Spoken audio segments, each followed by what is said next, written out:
우리나라뿐만이 아니라 세계적으로 경제 안 좋다고 그랬죠. 지금 자산시장 거품 끼는 게 굉장히 문제다. 지금 실물 경기가 심각하게 침체 중이다 라는 이야기를 제가 굉장히 많이 했어요. 경제대공황 1929년부터 39년까지 있었던 게 경제대공황이죠. 1929년에 망령 되살아나나 이런 이야기들 나오고 있죠. 대공황 가능성 경고하고 있고 어떻게 다를까 이런 이야기 하고 있죠. 경제대공황 시기. 자 보면 어때요? 1929년부터 월스트리트가 대폭락하기 시작했다. 경제대공황 때 왜 대폭락한 거예요? 실물 경기가 침체됐으니까. 실물 경기가 왜 침체됐어요? 이때는 거의 뭐 유럽은 좀 살아나고 있었고 오히려 미국이 침체되고 있었죠. 왜? 1차 세계대전 끝나서. 그러니까 수출을 하던 공장에서 뭐 비행기를 수출하든 배를 수출하든 무기를 수출하든 혹은 하다못해 공산품을 수출하든 또 전쟁하면 농사 짓기도 어렵고 땅도 황폐해지잖아요. 그러니까 식량을 수출하든 그러면서 공업이나 농업 쪽에 엄청나게 인프라를 늘려놨는데 전쟁이 끝났어요. 근데 생산을 줄일 수가 있나? 안 되죠. 그런데 그 전에 자산 가치가 급격하게 오르고 있으니까 경제는 지금 계속 살아날 거다. 이런 식으로 부추기고 그러니까 도구나 가우나 다 돈 모아서 주식만 샀죠. 결국은 어떻게 됐어요? 실물 경기 침체는 이어졌는데 자산시장은 더 폭등했더라. 그리고 터졌죠. 그래서 검은 목요일, 검은 월요일 이후 주가가 쭉 폭락하더니 대붕괴했다. 주식 붕괴하면서 굉장히 경제적으로도 크게 타격을 입었죠. 왜? 자산시장 거품을 끼워놨으니까. 근데 그 거품을 두면 안 되죠. 두면 빈익빈 부익부는 커져만 가고 소비가 안 도니까 터트려야 된다. 근데 커지면 커질수록 터트린 뒤에 파장이 크죠. 그래서 이건 경제대공황 같은 경우는 거의 미국에서는 초유의 사태였기 때문에 초창기에 일어났던 사태였기 때문에 모르고서 키우다가 터졌다. 그러니까 그 다음부터는 터지기 전에 예방하자 이런 법들이 나오기 시작하죠. 자 그러면서 어떻게 돼요? 주가는 둘째치고 경기가 디플레이션 3년간 맞고 GNP는 슬슬 살아나기 시작하는데 주식시장 같은 경우는 조금 살아나는 듯 하다가 장기화 되었었다. 그러면서 어떻게 돼요? 대공황 이후 스무트 홀리법 요것 때문에 엄청나게 폭락을 많이 했다라는 거죠. 법이 무엇이냐라는 건 이따 보도록 하고 했을 때 상원 통과에서 급격히 떨어지고 발효된 뒤에 이어졌다가 이 사람들 중간선거 낙선하고 나서 슬슬 뜨기 시작했다. 지금 보면 어때요? 한 번 떨어졌다가 너무 빨리 올랐죠. 몇 년 걸렸어요. 그거에 비해서 너무 빨리 올랐다. 근데 보면 어때요? 떨어졌다가 상원 통과할 때까지 다시 오르죠. 제가 이거 뭐라 그랬어요? 물론 크고 작은 움직임 계속 있죠. 근데 이번에는 다시 크게 뛰긴 했는데 이런 거 뭐라 그랬어요? 하이먼 밀키 모델이라고 그랬죠. 떴고 다시 했다가 올랐으니까 이제 지속적으로 오르는 거 아니냐. 문제는 주식이 실물 경기 반영할 만큼 실물 경기는 이때보다 지금이 더 좋다고 말할 수가 없죠. 더 안 좋아진 경우가 심한데 미국 같은 경우는 그냥 봉쇄력만 풀어서 경제를 억지로 돌리고 있을 뿐이지 사실상 코로나 더 확진자 더 심해지고 있고 경기 더 잘 안 돌아가고 있고 지금 돈 풀어서 버티는 거랑 퇴거 유예해줘서 버티는 거랑 이런 식으로 억지로 버티고 있는 거죠. 그런데 자산시장이 폭등하고 있다. 이거 되게 위험하다고 얘기하고 있는 거죠 제가.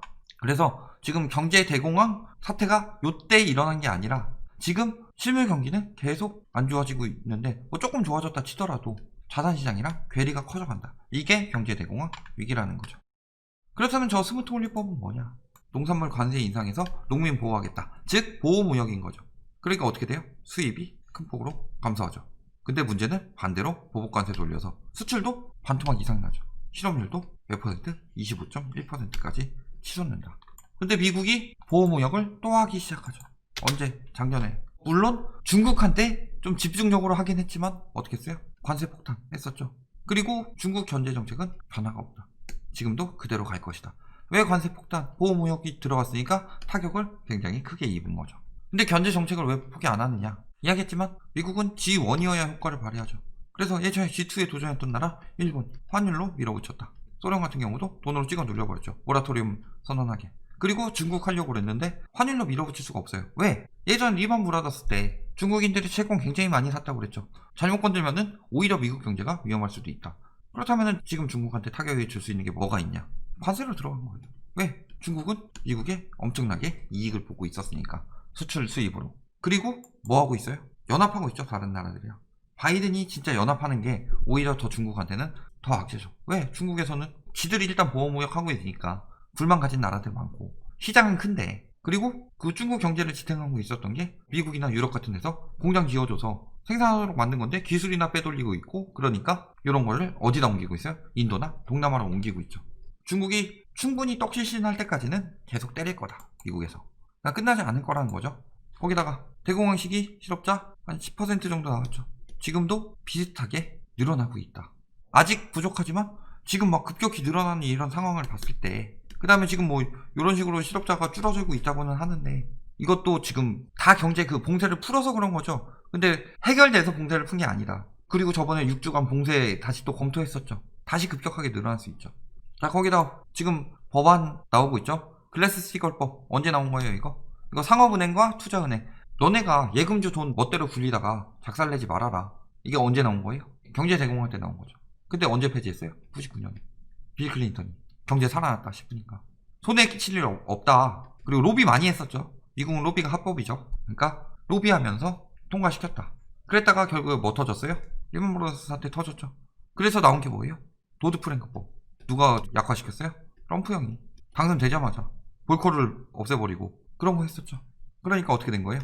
다시 바이든이 글래스-스티걸 법안 재도입한다고 그랬고, 볼코를 역시 강화한다고 그랬죠. 도드프랭크법이랑.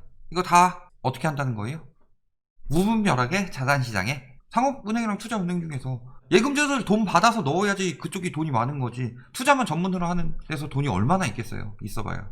자산시장에 비정상적으로 유동성이 많이 들어가는 것을 막는 법안이죠. 이게 통과되면 어떻게 돼요? 자산시장 거품 빠지게 되죠. 자, 거기다 미국뿐만이냐? 세계적으로 지금 엄청나죠. 빚의 쓰나미 엄청나게 늘어나고 있다. 국가 부채가 우리나라만 그런 게 아니다. 그리고 가난한 나라일수록 부도이익은 크다. 국채 상환을 위해 쓰는 비율이 세수 중에서 더 많이 들어간다는 거죠. 아니, 돈을 이렇게 많이 풀었으면은 당연히 세금을 많이 걷어야 되는 거예요. 어쩔 수 없는 거죠, 이건. 안 그러면은 미국처럼 이렇게 늘어나는데 세금 안 걷고 계속 국가 재정 운영해봐라. 되냐? 6개국 지금 디폴트 선언했고 미국도 위험하다고 그러죠. 미국 왜? 지금 그래도 압도적인 일이죠. 그리고 총 부채액이 선진국 부채 중 절반 이상의 몫을 차지한다. 선진국 부채 상승액 중에 절반이 미국 부채다. 얘네들 기축통화니까 버틴 거예요. 일본도 마찬가지고 미국도 마찬가지고 일본도 마찬가지고 기축통화니까 저렇게 찍어내는 건데, 저게 좋은 상황은 아니죠. 참비아 등 6개 나라들 지금 뭐 요거는 OECD 가입되는 뭐 이런 나라들 아니죠. 그 신흥국 6개국이니까. 그렇지만 지금 예를 들어서 코로나가 걸렸다고 치더라도 나이 드신 분들부터 위험에 처하셨죠. 아주 어린아이나 이런 것처럼 다 같이 위험해지는 상황에서 먼저 효과가 나타나는 것은 그만큼 약체 국가들이라는 거죠. 그리고 이게 선진국까지 번지지 말란 법이 있냐. 케냐도 그렇고. 그래서 구제금융 이경원 더 늘어난다. 우리나라뿐만이 아니다. 지금 미국이나 이런 데가 훨씬 더 심각하죠. 세계적으로. 이거 언제부터 얘기 나왔어요? 5월에도 이미 디폴트 선언 나왔고 8개국도 비상 걸려있다. 잠비아 이런 나라들 나오고 있는 거죠. 버티다가 지금이라도 터지고 있는 거다. 거의 3차 팬데믹 시기니까.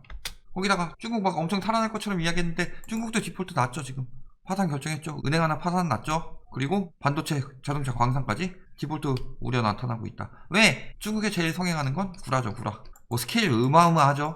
예전에 뭐 삼국지 뭐 이런 거 보더라도 그 시기에 뭐 저기 조조가 100만 대군을 했으면은 금방 나라 망하죠. 군량 축내다. 군량 감당 안 돼서. 그런 것처럼 부풀리기를 좋아한다. 거기다가 지금 중국 같은 경우는 국가에서 기업을 밀어주는 것도 있죠. 그래서 막 생산성이 없는데도 불구하고 밀어준다. 관시 문화 때문에. 좋게 말해서 관시죠. 나쁘게 말하면 그 인맥에다 뒷돈 문화죠. 그런 문화 때문에 안 될 기업들까지도 억지로 버티고 있다. 그래서 연쇄적으로 만들어놨죠. 요 기업이 망하지 않게 막 연쇄적으로 엄청나게 만들어놨다. 되게 꼬아서 놨다 막 이런 식으로. 근데 문제는 뭐예요? 이게 꼬아서 나가서 다행인 게 다 건실한데 하나가 무너지더라도 얘네는 이렇게 꼬여 있으니까 버틸 수 있다. 원래는 이게 안정적인 방법인데 중국 같은 경우는 어때요? 얘도 부실, 얘도 부실, 얘도 부실, 얘도 부실, 얘도 부실. 뭐 괜찮은 거 한두 개 정도는 있겠죠? 그런데 막 부실해가지고 얘 무너지면은 부실한 애들은 따라서 무너지잖아요. 그러면은 연이어 무너지는데 얘가 견실한 애도 버틸 수가 있느냐. 이게 중국의 위험성이죠. 거기다가 무리하게 1대1로 한답시고 돈 엄청나게 쏟아부었죠. 엄청나게 쏟아부으면서 미중 무역전쟁이랑 초래했죠. 미국의 제재를. 쉽게 말해서 그 전에 중국 조용히 1등 먹을 때까지 깝치지 마라. 이런 이야기를 주석이 공공연히 했었는데 진핑 형이 된 뒤로 내가 1등 먹을 거야. 아직 덜 됐는데. 그러니까 처맞고 있는 거죠. 부채 아까 이야기했죠. 2020년 말까지 365% 예상된다. 30경. 근데 문제는 뭐예요? 이렇게 국가 부채가 늘어난다는 거는 나중에 그만큼 국채 이자 갚는데 많은 재정이 사용될 것이라는 거죠.